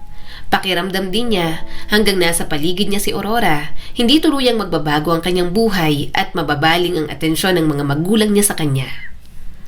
Huminga si Elena ng malalim at lumabas sa kanyang kwarto. Nadat na niya si Aurora sa garden. Nasa lamesa ang mga libro nito, nag-aaral habang kausap si Wilson sa video call. Isa pa yon sa ipinaghihimutok ni Elena. Kung hindi sila nagpalit noong bata, hindi sana siya magpapapalit-palit ng lalaki. Baka siya rin ang gusto ni Wilson. Sila ang malapit sa isa't isa at maganda sana ang buhay niya ngayon. Wala sana siyang pinagsisisihan ng mga desisyon ngayon. Ang OA mo, Wilson. Bahagyang natawa si Aurora na mas lalong dumagdag sa inis ni Elena. Huwag kang umuwi dito dahil lang namimiss mo ako. Ikaw talaga. Saka magmamigrate na daw kami dyan. Kaya sooner or later makikita mo na naman ako. I missed you. Sobra, Aurora. Saad ni Wilson sa kabilang linya. Hindi na ako makapaghintay na lumipat kayo rito. Napangiti naman si Aurora. Magkikita rin tayo soon. Miss na rin kita. Sige na, mag-aral ka na dyan. Nag-aaral din ako rito. Tawag na lang tayo mamaya. Nag-usap pa ng ilang sandali ang mga ito. Napairap naman si Elena. Naiinis siya na kahit na alam na ni Wilson ang totoo, na kay Aurora pa rin ang atensyon nito. Pagkatapos ng tawag, lumapit na si Elena kay Aurora. Natigilan naman ito at bahagya siyang nginitian. Umupo siya sa harap ng dalaga at humalokip-kip. Ang kapal mo rin, ano? Naiinis na sabi ni Elena. Talagang nagstay ka pa rito. Inagaw mo na nga ang buhay na dapat para sa akin. Ayaw mo pang iwan? Napalunok si Aurora. Hindi ko naman gustong agawin ang buhay mo. Pero sa kanila kasi ako lumaki. Lumaki ako kina mama at papa. Mahirap para sa akin na mawalay sa kanila dahil mahal ko sila. At alam kong ganun din ang nararamdaman nila. Mapanuyang tumawa si Elena. Wow! Talaga? Ang totoo mong ama hindi mo iniisip? Hindi mo iniisip na kawawa siya? Na baka mahirap din para sa kanya to? Sana tinatatak mo sa kokote mo na baka binawi nila ako kasi ako ang tunay na anak. Kaya dapat, una pa lang, bumalik ka na sa mga totoong magulang mo kasi hindi naman dito ang buhay mo. Ikaw na nakikisiksik ngayon dito, Aurora. Hindi nakapagsalita ang dalaga. Alam ni Elena na natatamaan ito sa kanyang mga sinabi. At hindi siya titigil hanggat hindi na ipapamukha rito ang lahat. Ikaw naman talagang totoong mahirap. Bakit hindi mo silipin ang pamilyang pinanggalingan ko? Dapat doon ka. Doon ka na babagay at hindi rito. Mariing sabi pa ni Elena. Tiningnan niya ang cellphone nito. At dapat nga tumitigil ka na sa pakikipag-usap kay Wilson. Anak ka ng mahirap. Ikaw ang tunay na anak ng mangingisda. Sa tingin mo ba nababagay pa kayong dalawa? Hindi na kayo nababagay. Kung tutuusin nga ako dapat ang nasa posisyon mo. Kami dapat ang close ni Wilson. Kami dapat ang magkababata. Pero dahil sa'yo at sa walang kwentang nagkamali, napuntang buhay ko na dapat sa'yo. Hindi na nagsalita pa si Aurora. Natawa na lang siya. Dati, inggit na inggit siya rito. Pero ngayon na alam niya ng totoo, napagtanto niya na wala naman talaga dapat siyang kainggitan. Para sa kanyang buhay nito at hindi para rito. Tumayo na si Elena. Sinadya niya pang ihulog ang mga libro nito. Ay, sorry, nahulog. Itapon mo na lang sa basurahan. Tutal, mga basura naman yan gaya mo. Ano? Basura ako? Hindi na nakapagpigil si Aurora. Ano bang klaseng ugali ang meron ka? Alam kong nasasaktan ka sa katotohanan at ganun din ako. Pero una pa lang, ang bastos na ng bibig mo, Elena. Kahit kay tatay na sinikap kang palakihin, wala kang galang. Naghihirap ka. Oo, pero sa tingin mo, lalaki ka ng ganyan kung hindi ka inaruga ni tatay kahit papaano? Bahagyang natamaan si Elena sa mga sinabi nito. Alam niya nga sa sarili niya na kahit paano ay nagsikap si Chito na palakihin siya. Sa mga anak nito kay Susan, mas pinapaboran siya. Pero kulang pa rin yun sa kanya. Nakaranas pa rin siya ng hirap, kaya pinaniniwalaan ni Elena na wala siyang dapat ipagpasalamat kay Chito. Ngumisi naman si Elena at sinabunutan si Aurora. Basura ka kaya lumayas ka na rito. Aray, Aurora ano ba? Sinabunutan din siya ni Aurora. Ilang sandali pa, tuluyan na silang nag-away. Hindi siya nagpatalo. Binato niya rito ang mga libro nito. Kinalmot, hinila at sinubsob niya sa barandilya si Aurora. Hindi siya magpapatalo gayong mas may karapatan naman siya sa bahay at buhay na yon. Elena! Aurora! Malakas na sigaw ni Arturo. Anong kaguluhan to? Tumigil kayo! Pinigilan sila ng mga kasambahay. Galit na galit pa rin si Elena. Mas lalong umusbong ang galit sa kanya nang makitang mas kinampihan pa. Mas lalong umusbong ang galit sa kanya nang makitang mas kinampihan pa ito ng tunay na ina. Kaya nagwala siya at nagpumiglas. Titigil lang ang gulong to kung tatanggapin yung ako ang anak niyo at palalayasin yung sampid na yan. Sa unang pagkakataon, naluluha siyang tumalikod sa mga ito. At kahit na lumitaw na ang katotohanan, pakiramdam ni Elena, siya pa rin ang nananatiling talunan. Sa kabilang dako, napapikit na lang si Aurora nang makabalik siya sa kanyang silid. Kung tutuusin, lahat ng sinabi sa kanya ni Elena, ilang araw niya na ring iniisip. Matagal niyang pinag-iisipan kung sasama ba siya sa ibang bansa. Dahil ang totoo, gusto niya ring makilala ang totoo niyang tatay. Ayaw niya na ring makiagaw sa buhay ni Elena na alam niyang may inis sa kanya. Habang tumatagal, mas dumarami ang insecurities na nararamdaman ni Aurora. Nararamdaman niya rin na hindi na siya bagay sa mundo ni Wilson. Lalo pa at may mga naririnig na rin siya mula sa ibang tao. Palala ng palala ang mga iniisip ni Aurora na dumarating sa puntong palihim siyang nagiging emosyonal. Kaya naman, gusto niya nang gumawa ng isang desisyon na sa tingin niyang magpapaayos ng lahat ng problema. Aurora, anak, hindi mo kailangang gawin to, sabi ni Donna habang pinagmamasdan siyang mag-impake. Pwede pa tayo umalis papuntang Amerika. Doon tayo magsisimula ulit. Anak ka pa rin naman namin. Dahan-dahang lumingon si Aurora habang namumugto ang mga mata. Hindi mama, hindi ko pwedeng takasan to. Hindi po matatapos ang gulo sa amin ni Elena kung hindi po ako magpaparay at aalis. Naintindihan ko naman pong nararamdaman niya. Maraming bagay na ipinagkait sa kanya na dapat naman ay sa kanya talaga. Ayaw ka rin pong mabigyan kayo ng problema dahil lang po palagi na lang kaming nag-aaway. Kaya mas mabuti pa na pumunta po ako sa totoo kong tatay. Lumapit ang kanyang ama at pilit siyang hinarap. Intindihin mo sana si Elena, Aurora. Nahihirapan siyang mag-adjust. Mahirap para sa inyong dalawa pero naniniwala ako na magkakasundo rin kayo. Tinutulak niya kami palayo. Galit siya. Ikaw ang nakakaintindi sa mundong to at inaasahan naming nagpapaliwanag sa kanya. Bakit mo pa iiwan? Umiling si Aurora. Papa, lumalayo po si Elena sa inyo dahil sa akin. Pakiramdam niya inaagaw ko po ang buhay na mayroon siya at kasama po kayo ron. Mas kailangan po niya kayo ngayon. 18 taon niyong ibinigay ang lahat po sa akin. Kaya naiintindihan ko ito kung para saan ang galit, inis at inggit niya. Kaya ako na po ang magpaparaya. Siya naman ngayon, kahit hindi niya sabihin, alam ko pong gusto niyang namnamin ang buhay na ito na siya lang. Lumapit si Donna at may halong takot ang boses. Paano ka naman anak? Anong mangyayari sa'yo? Sa college mo, sa kinabukasan mo? Makakapag-aral pa rin naman po ako, Mama. Pinapangako ko po na makakapagtapos ako. Sagot ni Aurora at pinilit ngumiti para mapanatag ang kanyang mama. Pero hindi po sa tulong ninyo. Kailangan niyo po akong bitawan ng tuluyan para mapanatag po si Alena. Tuluyan? Sambit ng kanyang ama at tila hindi makapaniwala. Anak, hindi namin kayang gawin yan. Pinalaki ka namin at mahal ka namin. Kaya mo ba ginagawa to kasi nagtatampo ka? Umiling si Aurora. Hindi ko po magagawang magtampo sa inyo. Ibinigay niyo po sa akin ang lahat. Kung patuloy niyo pong susuportahan ako, laging maiisip ni Alena na mas mahal niyo po ako kaysa sa kanya. Na hindi po buong buo ang pagtanggap niyo sa kanya rito. Ayokong maramdaman niya yon. Anak niyo siya kaya iparamdam niyo po kay Alena.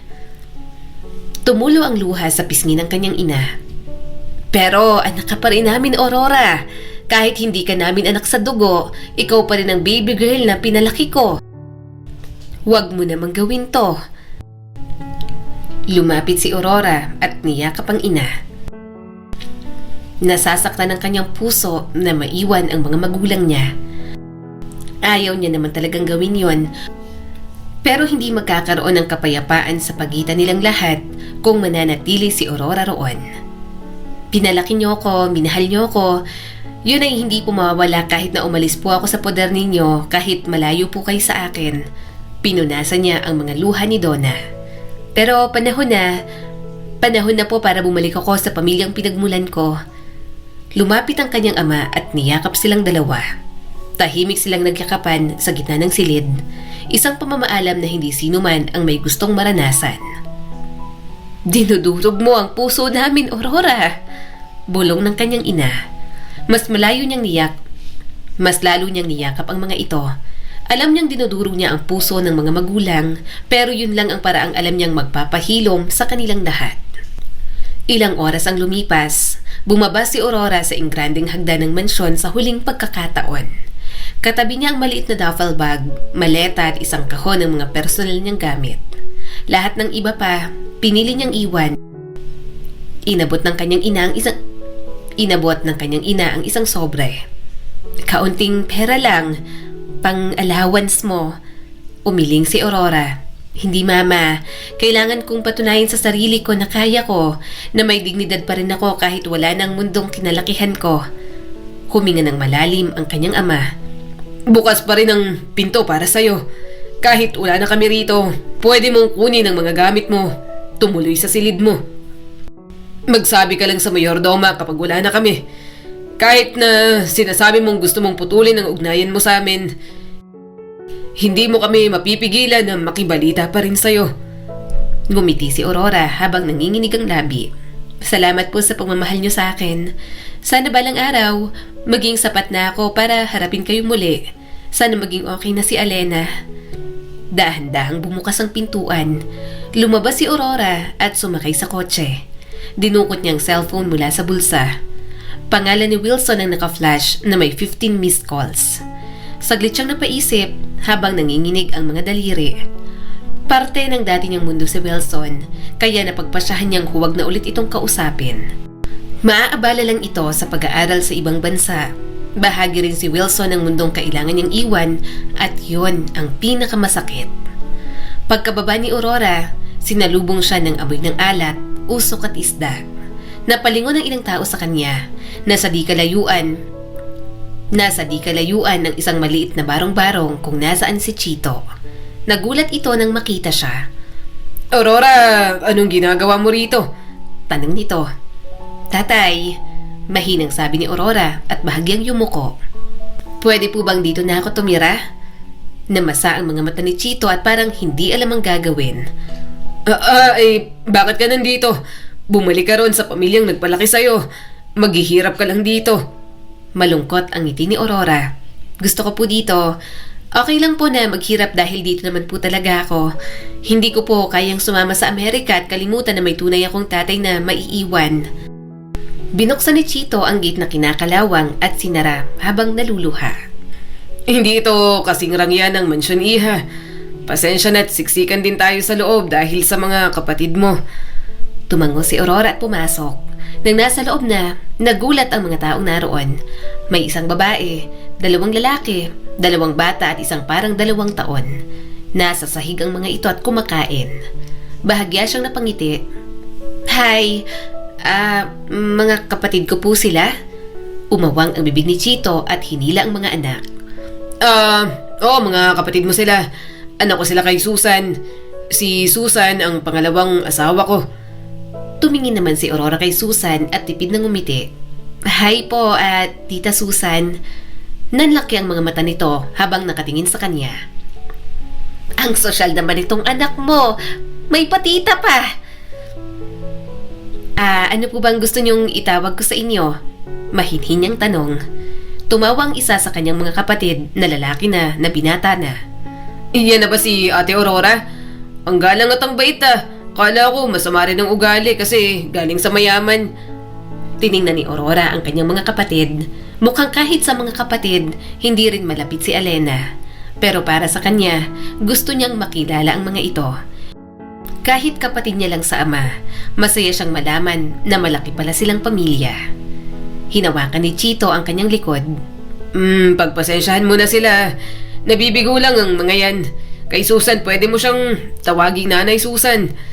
Kumain ka na ba? Pasensya na, sa lapag kami kumakain. Nabenta kasi ang lamesa namin dahil nawalan ako ng budget. Mataman siyang tiningnan ni Susan. Chito, tuyo ang ulam natin at noodles.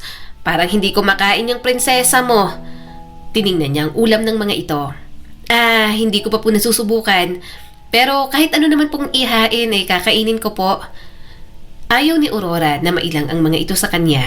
Kung mahirap ang mga ito, makikiayon siya sa hirap ng buhay.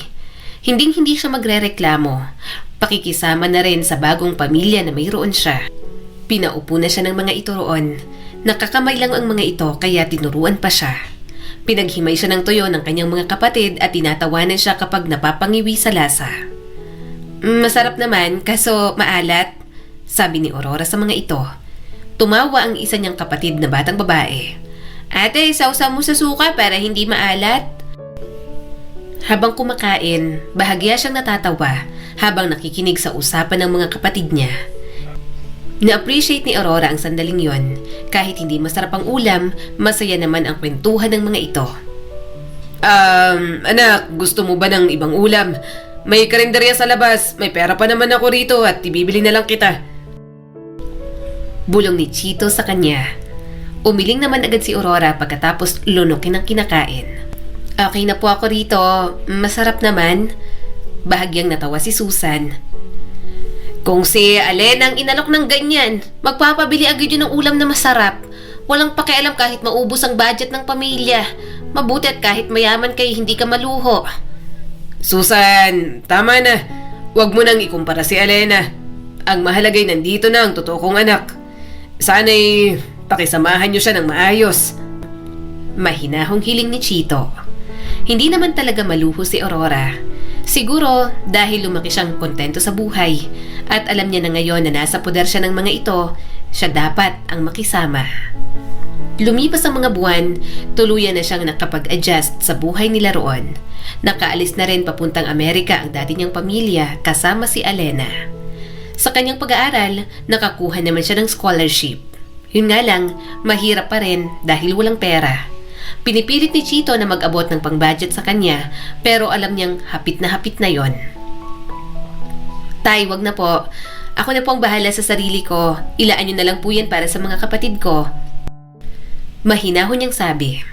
Tiningnan ni Chito ang gusot-gusot nitong pera na kinita pa sa pangingisda. Aurora, nahihiya ako. Ilang taon kitang hindi nakasama. Wala akong maibigay sa'yo kahit na ano. Ngayon na nag-aaral kay scholarship ang dahilan. Kaya sana kahit mabigyan lang kita ng kaunting budget. Mahina siyang tumawa. Tay, wag na po talaga. Kaya ko naman po. May part-time job naman po ako. Gumagawa po ako ng mga academic commission at nag-tutor kaya may pera po ako. Hindi mo naman po kailangan mag-alala kung may naibibigay ka po sa akin o wala. Ang mahalaga, hindi po tayo kapusin sa budget. Ayoko pong nakikitang nagugutom ang mga kapatid ko. Bahagyang naluha si Chito. Tumango ito at itinago ang perang ibinibigay sa kanya. Mahirap ang buhay nila at kung may kaya pa siyang gawin, hindi niya nahahayaan ang sarili na maging pabigat. Tay, may kailangan po kami sa school. Kailangan daw po namin bumili ng bola. Saad ng kanyang nakababatang kapatid na lalaki. Napakamot si Susan at ito ang sumagot. Pwede bang sa 1 linggo na? Nagbayad tayo ng mga utang. Saka na yan, maglalabada pa ako bukas. Umawang ang bibig ni Aurora at kinuha agad ang kanyang wallet. Tinong, eto nang ipambili mo. Lumiwanag ang mukha ng kanyang kapatid. Talaga, Ate Aurora? Ibibigay mo na sa akin to? Tumawa naman siya. Oo naman, kapag may extra akong pera, bibigyan ko kayo. Ganito, kapag may mga kailangan kayo sa school, sa akin muna kayo lumapit ha. Kapag said ng pera ko, kay tatay na kayo lumapit. Marami na kasi silang problema kaya hanggang kaya natin, wag na nating dagdagan. Ako nang bahala sa inyo. Napangiti ang kanyang kapatid at yumakap sa kanya. Salamat ate ah. Ang bait-bait mo talaga. Mas mabait ka pa kaysa kay Ate Elena. Si Ate Elena palagi niyo kaming sinisigawan. Sinasagot niya palagi si nanay. Saka malandi yun. Hinaplos niya ang buhok nito at hindi na nagsalita. Ayaw niyang maikumpara kay Elena. Ang gusto niya lang, mahalin ang kanyang mga kapatid. Dahil kahit sobrang iba ng buhay niya sa buhay niya noon, tanggap niya ng buo ang malaki, maingay at magulong pamilya na mayroon siya. Aurora, eto! Turon at palitaw, merienda! Sabi ni Susan sabay iwas ng tingin. Napangiti siya kaagad dahil sa lahat ng tao sa kanila, si Susan talaga ang mailap. Salamat po Nanay Susan. Tumikim ito at nagpatuloy sa pagwawalis. Salamat din at may pakialam ka sa mga anak ko kahit nakapatid mo lang sila sa tatay mo. Si Elena kasi, halos isukan ang mga anak ko, kaya gigil na gigil ako sa babaitang yon. Bahagyang nalungkot ang kanyang puso, kaya siguro parang hindi na nanibago ang kanyang mga kapatid sa kanya.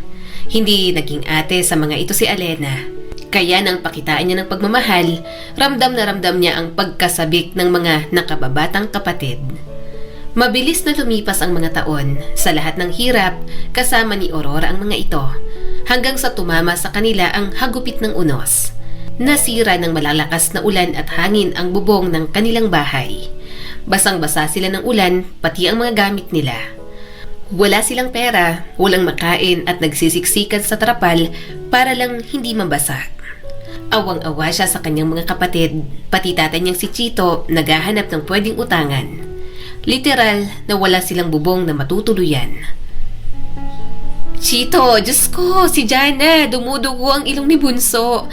Kanina pang mataas ang lagnat. Nag-aalalang sabi ni Susan. Wala silang choice kundi dalhin ang Bunso sa ospital.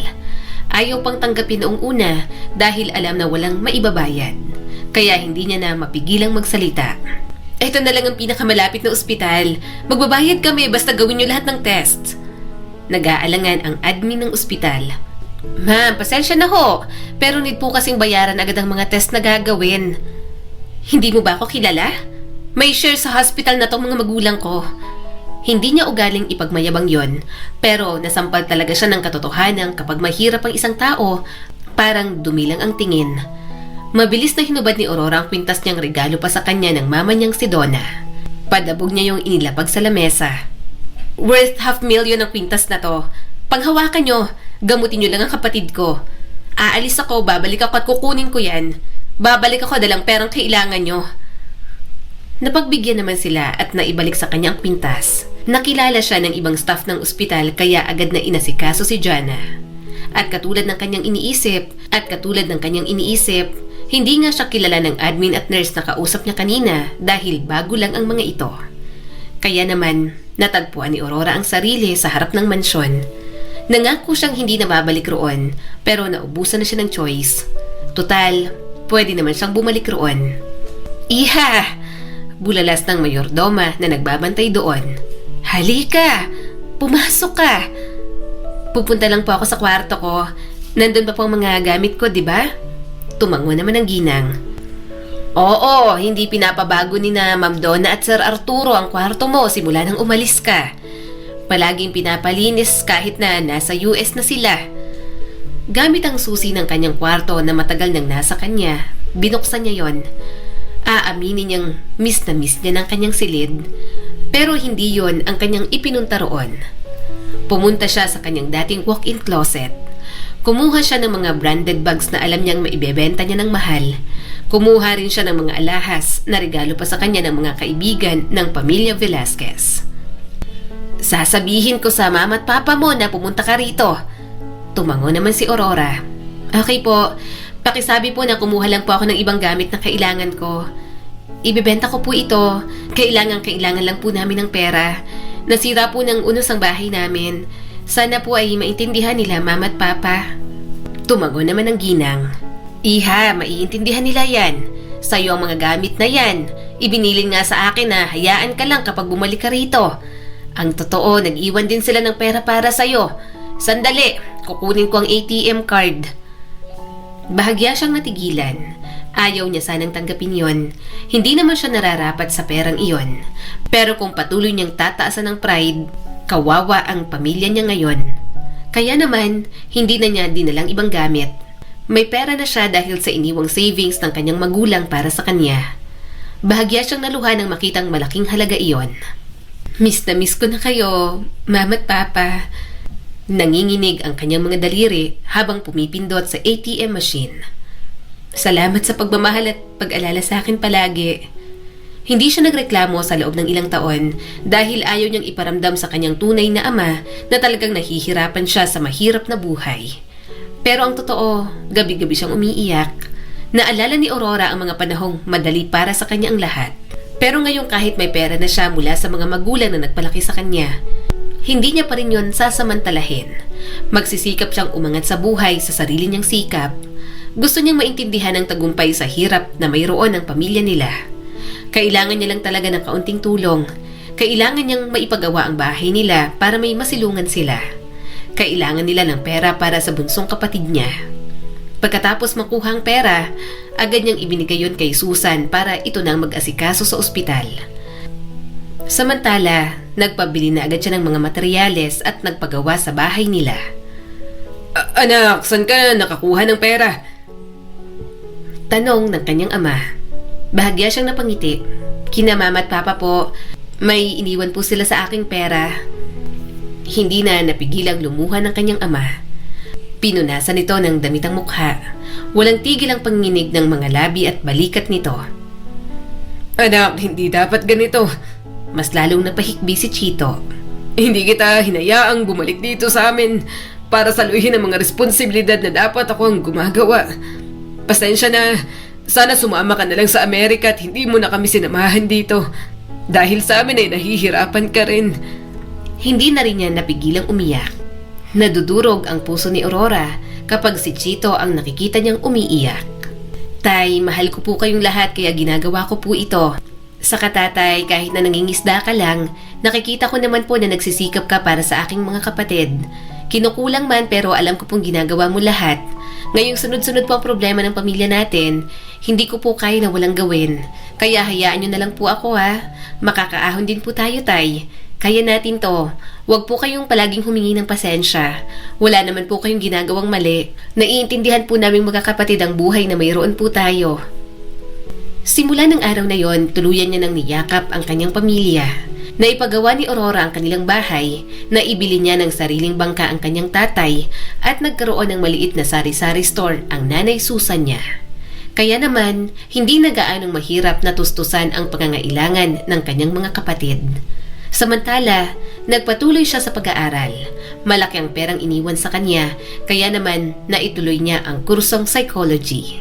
Hindi ganun karangyang buhay nila pero at least masaya sila, buo at hindi na sobrang hikaho sa buhay. At habang nasasanay na si Aurora sa buhay na mayroon siya, mukhang yun na rin ang ginagawa ni Elena kasama ang tunay nitong mga magulang.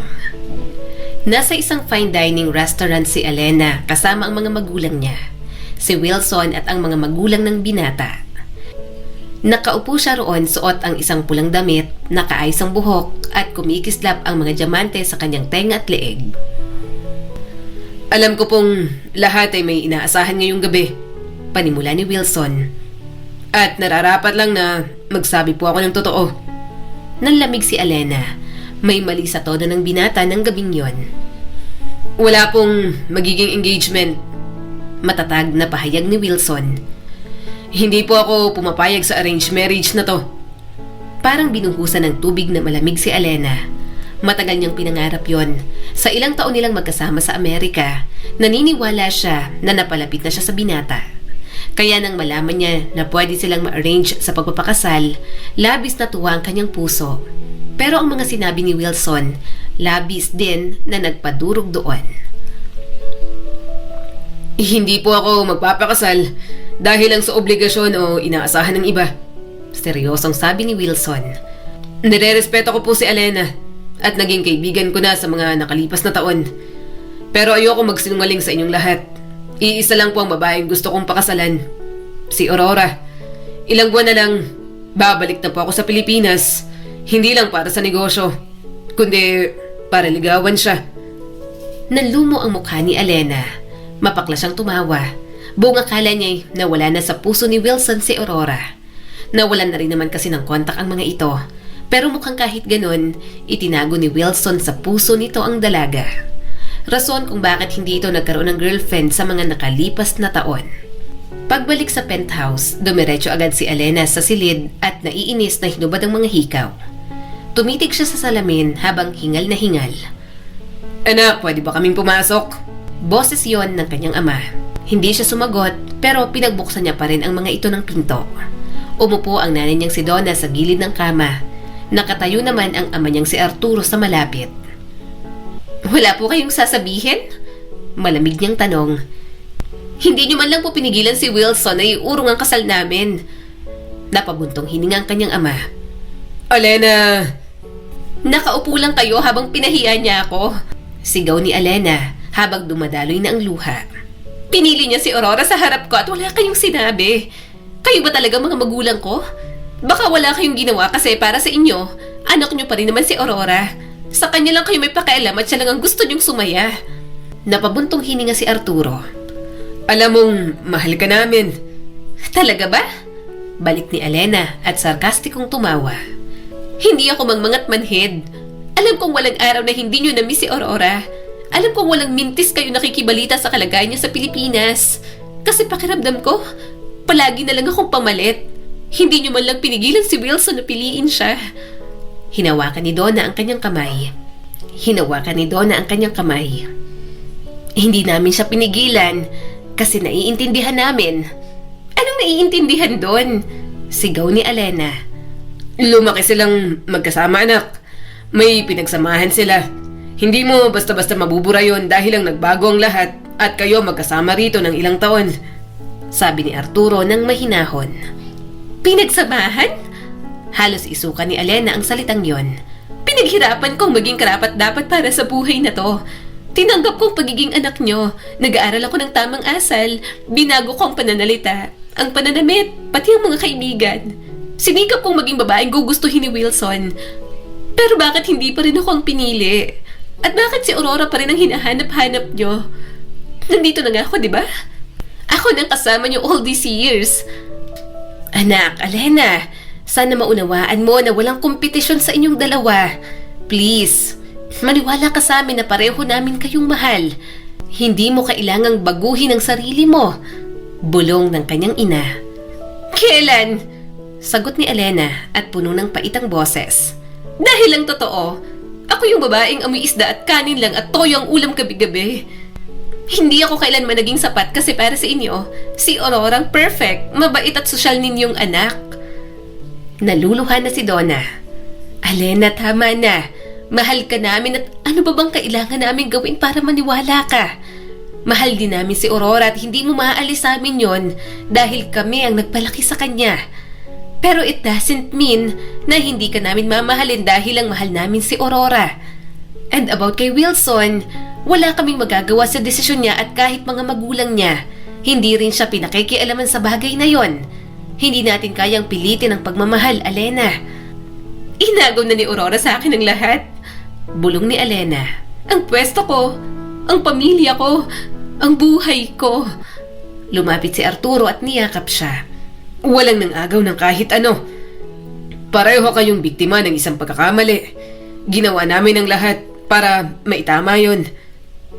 Pero masakit pa rin. Mahina niyang sagot. Ano ba nang gawin ko? Palagi akong pangalawa.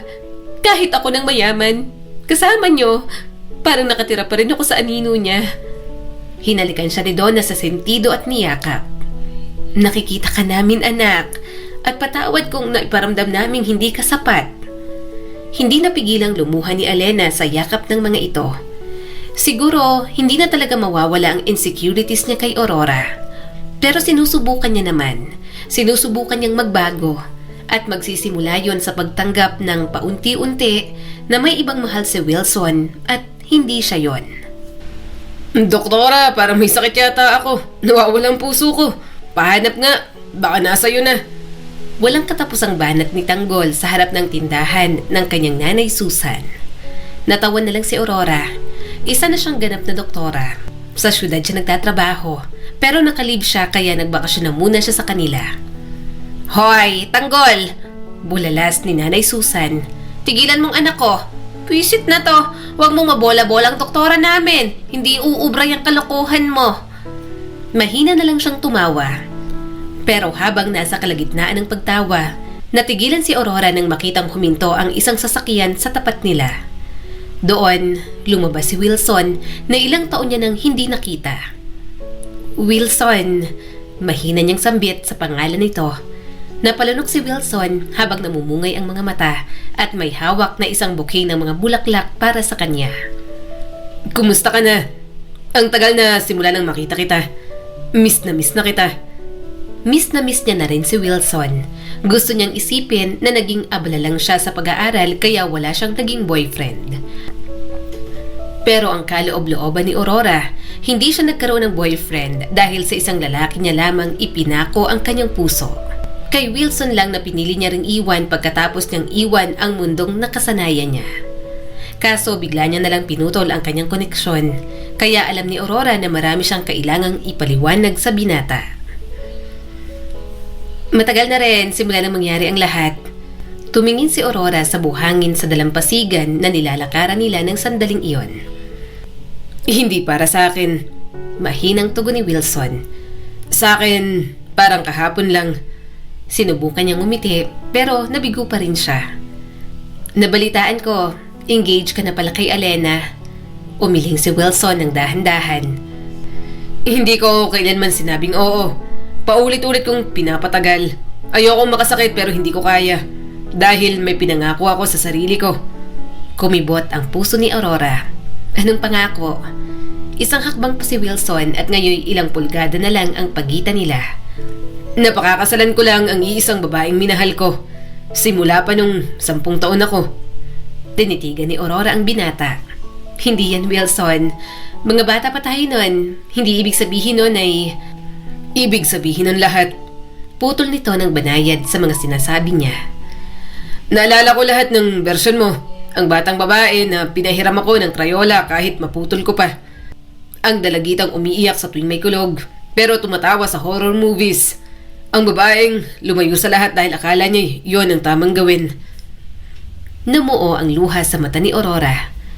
Nagpatuloy si Wilson habang namamaos ang tinig. Sinubukan kong kalimutan ka. Diyos ang nakakaalam kung gaano ko sinubukan. Kasi bakit ako nagpapakihirap sa taong tinalikuran ako? Sinubukan kong ituon sa pag-aaral, kay Alena sa trabaho. Lahat para mabura ka sa puso ko. At nagtagumpay ka ba? Tanong ni Aurora habang nanginginig ang tinig. Napangiti si Wilson ng malungkot. Hindi. Dahil sa tuwing may tumatawa na parang ikaw, napapalingon ako. Tuwing may babaeng nagsusuklay ng buhok na parang ikaw, napapatitig ako. At nung lumayo ka, pinutol ang lahat ng ugnayan natin. Alam kong kailangan kitang hintayin.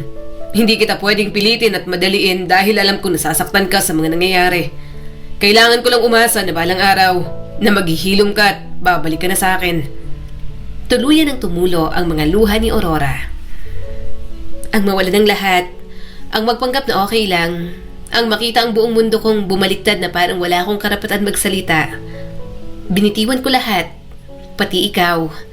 Maingat nitong hinawakan ang kamay ni Aurora. Hindi mo ko kailangang bitiwan. Hindi mo kailanman kailangang isuko ako. Sa'yo ako noon pa. Naghintay lang ako na tuluyan pang makarecover sa lahat ng mga nangyaring ito. Tumingin si Aurora sa kanilang magkahawak na kamay. Akala ko, kayo na ni Elena. Hindi ako naging sa kanya. Tugon ni Wilson. At sinabi ko sa kanyang totoo. Sinabi ko na hindi ko siya kayang mahalin sa paraang karapat-dapat sa kanya. Sinabi ko na rin sa mga magulang namin, sa lahat, dahil kahit anong kayamanan o titulo ang ipilit nila sa akin, ang puso ko, para lang sa'yo, tumitibok. Kinagat ni Aurora ang labi para pigilan ang paghikbi. Pero huli na, isang hikbi ang kumawala sa kanyang lalamunan. Lumapit si Wilson at niyakap siya ng mahigpit. Mahal kita, pabulong niyang sabi. Mahal kita at mahal na mahal kita, Wilson. Isinubsob ni Aurora ang mukha sa dibdib nito at hinayaang pumatak ang mga luhang matagal ng kinikimkim. Umiyak siya para sa mga panahong nag-iisa siya, sa sakit ng kawalan ng kasiguraduhan at sa pangungulilang itinago niya dahil akala niya wala siyang karapatang maramdaman iyon. Unti-unti itong yumuko, binibigyan si Aurora ng puwang para umiwas. Pero hindi siya umiwas. Nagtagpo ang kanilang mga labi sa ilalim ng mga bituin, banayad at puno ng mga taong paghihintay. Hindi yun halik na nagmamadali, kundi isang taimtim na panalangin na tila marahang ibinulong sa gabi. Pagkabitiw nila, natawa si Aurora ng mahina. Matagal na dapat to. Hindi ko inasahan na ganitong edad ko pa makukuha ang first kiss ko. Ngumiti si Wilson at hinaplos ang kanyang mukha. Sulit ang bawat segundo ng paghihintay ko sa'yo. Naupo sila sa buhangin pagkatapos nun. Nag-usap sila hanggang madaling araw at kahit na nagkakwentuhan na sila, tila kulang na kulang pa rin. Pakakasalan mo ba ako? Biglang tanong ni Wilson sa kanya. Ngumiti siya habang tumutulo pa rin ang luha. Sa totoo lang, matagal ko nang hinihintay na marinig yan. Ayoko rin talagang patagalin ang relasyon natin, lalo pat matagal ng paghihintay nating dalawa. Muli silang naghalikan at sa sandaling yon, nagmamahal na ang kanilang mga puso na sabay na tumitibok. Hindi engrande ang church na napili nila. Simple lang ang kasal, napapalibutan ng mga bulaklak, puting tela at tunog ng dagat sa may bintana. Suot ni Aurora ang gown, naghihintay si Wilson sa altar, tahimik ang ngiti pero mabilis ang pintig ng puso. Naroon ang kanilang mga magulang, parehong pamilya na nakaupo sa mga upuan. Maging si Elena na tahimik na nakaupo sa likuran ay naroon din. Habang naglalakad si Aurora sa aisle, buong pagmamalaking inabot ni Chito ang kamay niya at iniabot kay Wilson. Alagaan mo siya, bilin ng kanyang ama. Alagaan ko po si Aurora at mamahalin, pangako naman ni Wilson. Makalipas ng ilang taon, masayang ingay ang bumalot sa kanilang tahanan. Mga batang nakayapak at si Aurora sa hardin, nakangiti habang hinahalikan si Wilson sa pisngi. Sa dami ng pagbabagong nangyari sa buhay ni Aurora, ang pamilyang mayroon siya ngayon, ang pagbabagong pinaka-paborito niya sa lahat. Ang kwentong ito ay nagpapaalala sa atin na ang mga taong nagpalaki sa atin, ang nanatili sa tabi natin at ang pumili sa atin sa kabila ng lahat, sila ang tunay na humuhubog ng ating mga puso. At sa mundong puno ng pagkasawi at na walang pagkakataon, ang pagpapatawad at pag-ibig pa rin ang pinakatapat na tahanang maaari nating balikan. Muli, ako po si Skylar Guro at sana'y may bago na naman kayong natutunan sa kwento natin ngayon. Maraming salamat po.